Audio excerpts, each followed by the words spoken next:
திருச்சிற்றம்பலம்.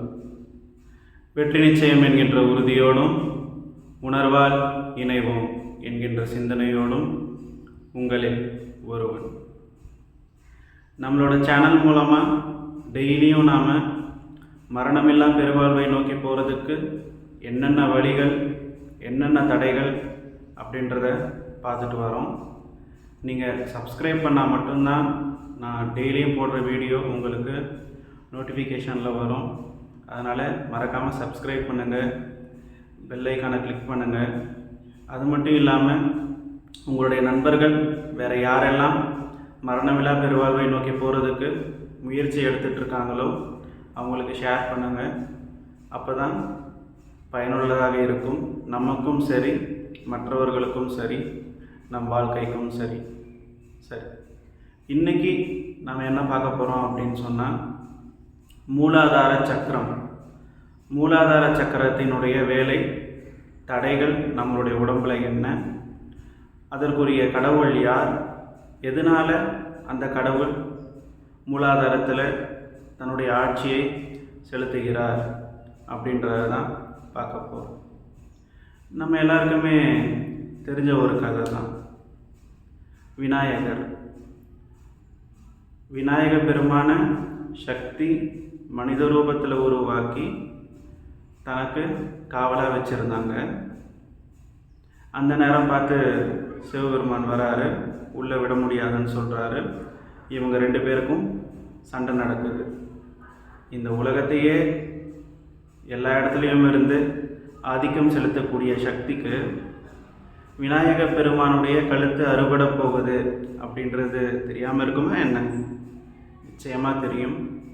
இருந்தாலும் நோக்கத்தின் காரணமாக, பிறப்பின் காரணமாக சக்தியும் நம்மளோட சேர்ந்து நடிச்சுக்கிட்டு இருக்காங்க அப்படின்றது தான் உண்மை.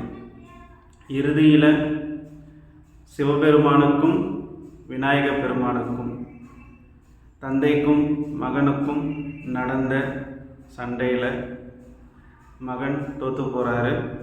அவருடைய தலை துண்டாக வெட்டப்படுகின்றது. வெட்டினதுக்கப்புறமேட்டு அப்போ தான் சக்திக்கே கேட்குதான், அச்சோ என் பையன் செத்து போயிட்டானே அப்படின்னு சொல்லிட்டு வராங்க.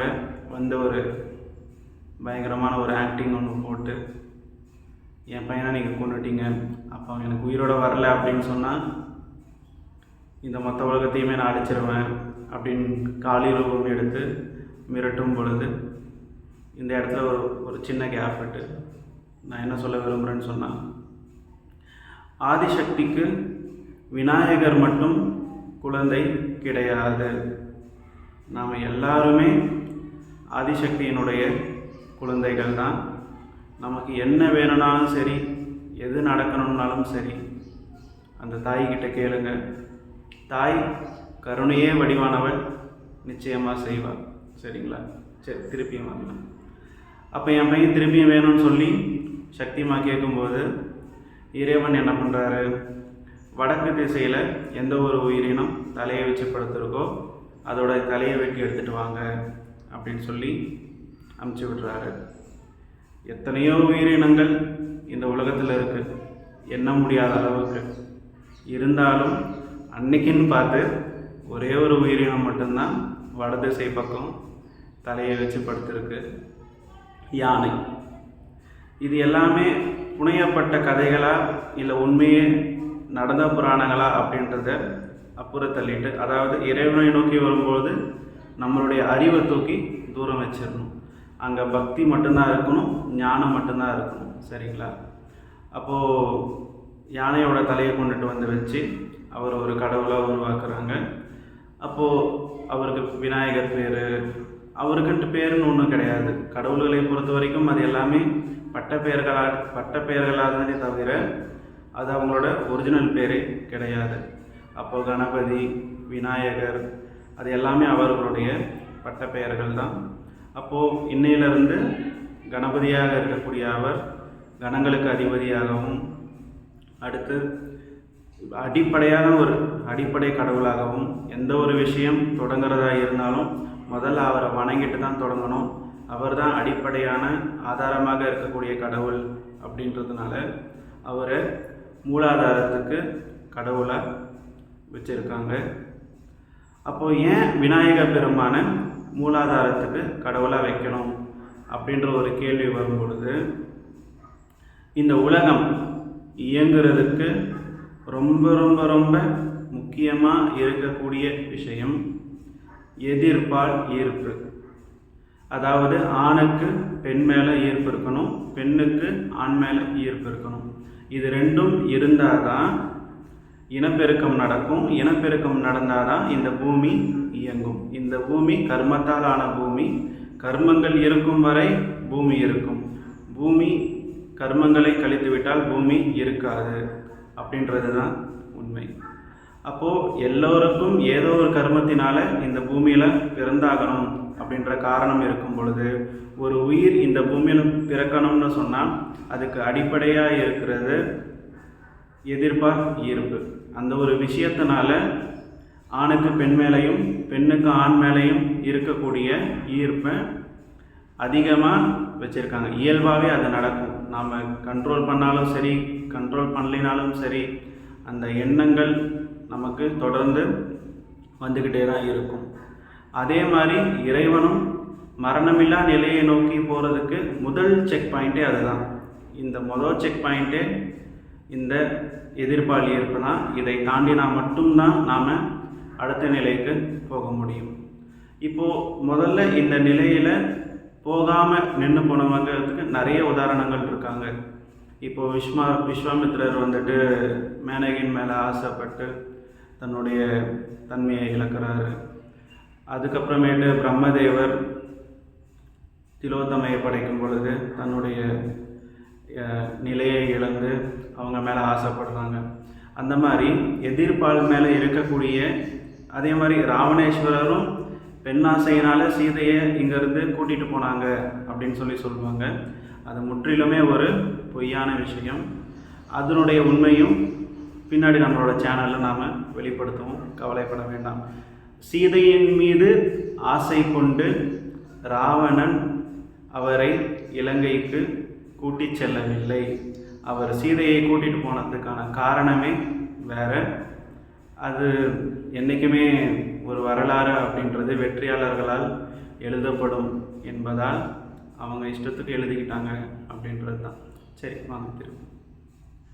அப்போது இந்த இனப்பெருக்கத்துக்கு உண்டான விஷயம் ரொம்ப அடர்த்தியாக ஆதிக்கமாக படைக்கப்பட்டிருக்கு. அப்படின்றப்போ யானை, இந்த உலகத்திலேயே எத்தனையோ உயிரினங்கள் இருந்தாலும் இனப்பெருக்கத்துக்காக ஒரு மதம் பிடிக்கக்கூடிய உயிரினம் அப்படின்னு சொன்னால் அது யானை தான். ஏன்னா மற்ற உயிரினங்களுக்கும் இந்த எண்ணங்கள் இருக்கும். ஆனால் அது சரி கிடைச்சா ஓகே, நம்ம அலையிற வரைக்கும் அலையுவோம், கிடைச்சிச்சின்னா சந்தோஷம், கிடைக்கலையா அடுத்து சாப்பாட்டை தேடி அலைய போவோம். அதுக்குள்ளே பசி வந்துடும், அதுங்களுக்கு சாப்பாட்டை தேடி அலைய போவோன்ட்டு போயிடும்.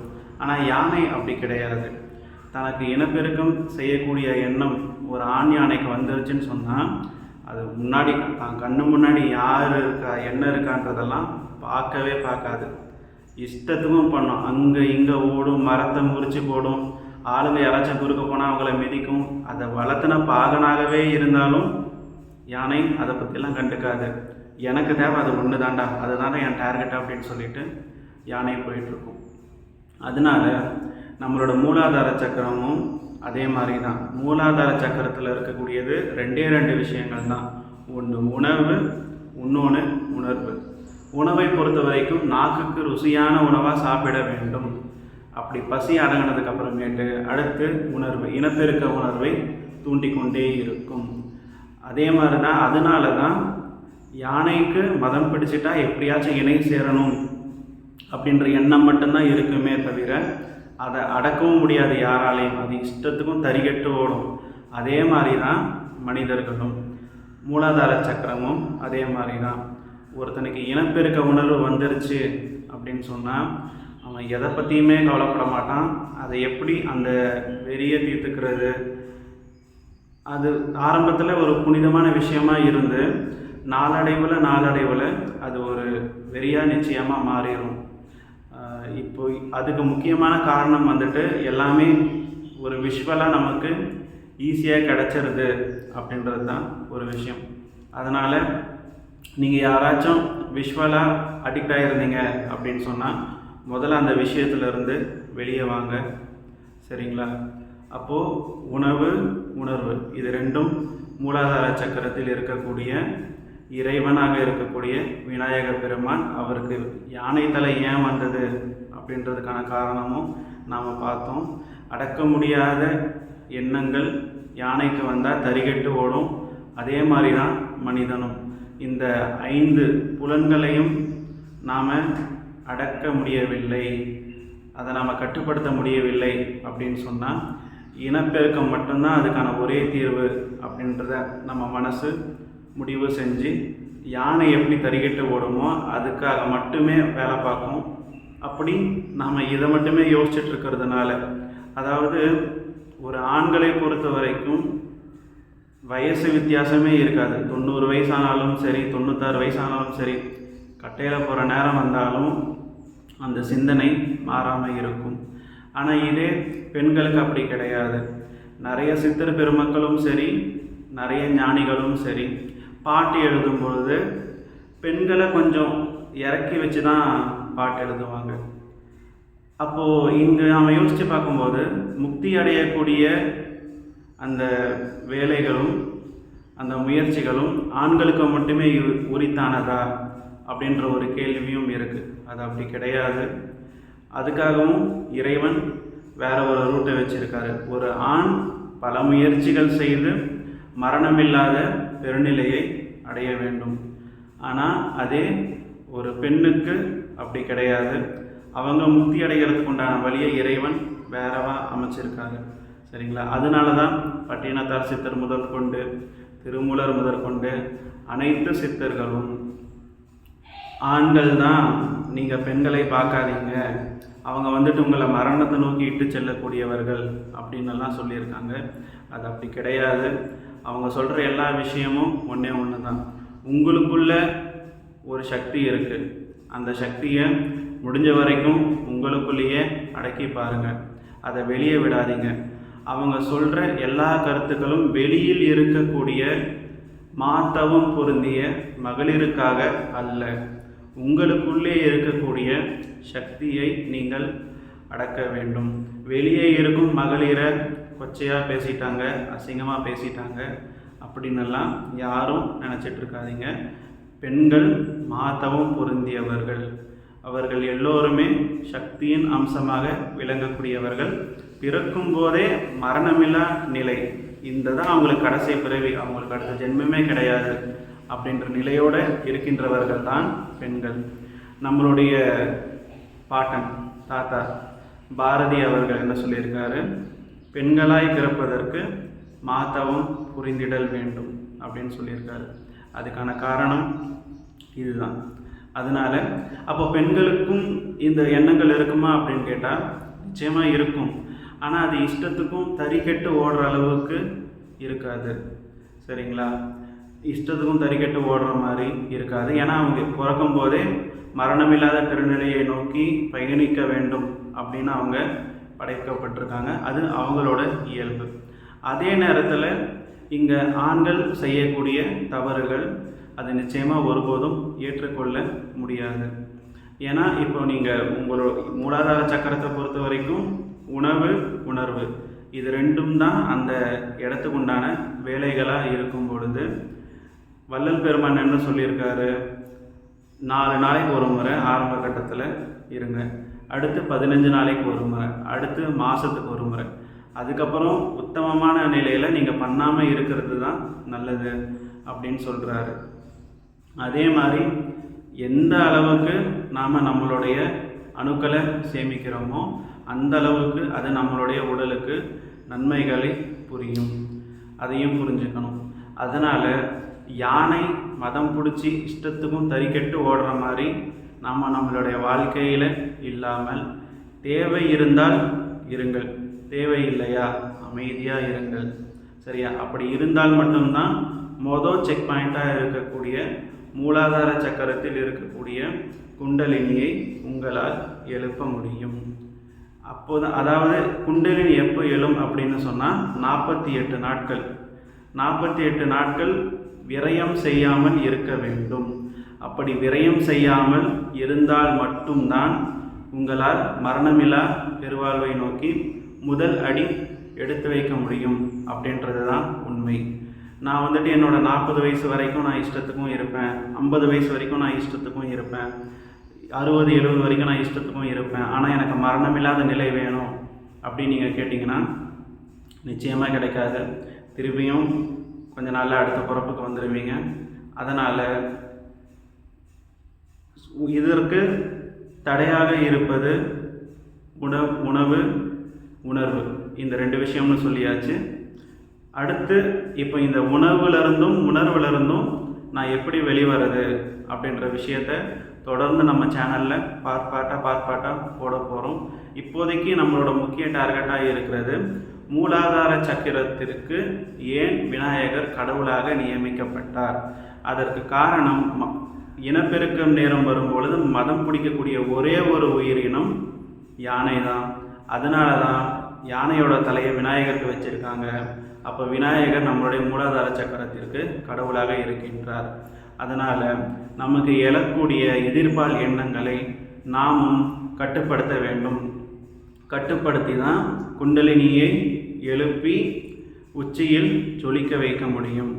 அதனால் எல்லாம் வல்ல ஏக இறைவனின் திருவடிகளை வணங்கி நம்முடைய சித்தர் பெருமக்களும் ஞானிகளும் வள்ளல் பெருமானும் நாம் மேனோக்கி போகணும், மரணமில்லா நிலையை அடைய வேண்டும் அப்படின்றதுக்காக முதல் அடிப்படை கடவுளாக வைத்திருக்கக்கூடிய விநாயகர், அதனை நாம் புரிந்து கொண்டு நம்மளுடைய எண்ணங்களை கட்டுப்படுத்த வேண்டும் அப்படின்றதுக்காகத்தான் விநாயகரை மூலாதாரத்துக்கு உண்டான கடவுளாக வச்சுருக்காங்க அப்படின்றத உங்ககிட்ட சொல்லி உங்களிடமிருந்து விடைபெறுகிறேன். நன்றி, வணக்கம். திருச்சிற்றம்பலம்.